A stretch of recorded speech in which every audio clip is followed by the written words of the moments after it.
Hello friends, నేను మీ బాంబే భారతక్కను. పాకం లేకుండా చేసుకునే రవ్వ లడ్డూలు, బొంబాయి రవ్వ లేదా దీన్నే సూజీ అని కూడా అంటారు. చక్కెర హాఫ్ కప్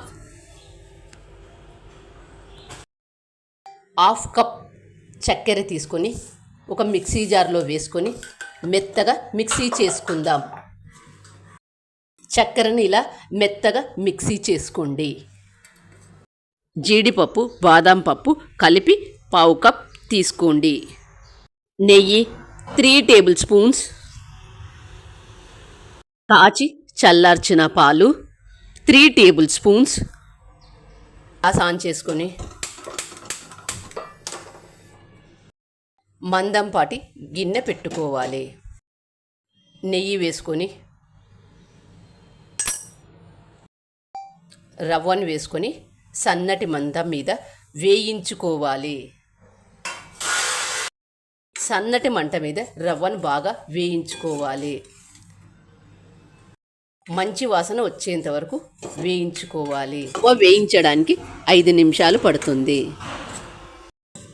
మంట హైలో పెట్టినట్లయితే మాడిపోతుంది.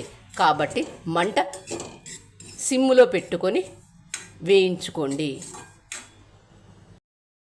ఈ నెల 17వ తేదీ తొలి ఏకాదశి వస్తుంది. కాబట్టి తొలి ఏకాదశి రోజు ఇలా దేవునికి నైవేద్యంగా రవ్వ లడ్డు పెట్టినట్లయితే చాలా బాగుంటుంది. పాకం ఏమీ లేకుండా రవ్వ లడ్డు ఈజీగా చేసుకోవచ్చు. కొత్తగా వంట నేర్చుకునే వాళ్ళు కానీ ఎవరైనా ఈజీగా చెయ్యవచ్చు. పాకం ఏమీ లేకుండా చేస్తున్నాం కాబట్టి ఎవరైనా ఈజీగా చేసుకోవచ్చు. ఇలా బాగా వేయించుకున్న రవ్వను ఒక ప్లేట్లోకి తీసుకుందాం.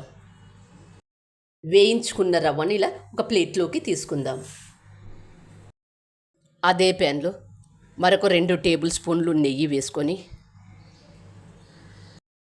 పావు కప్ బాదం పప్పు, జీడిపప్పు వేసుకొని వేయించుకోవాలి.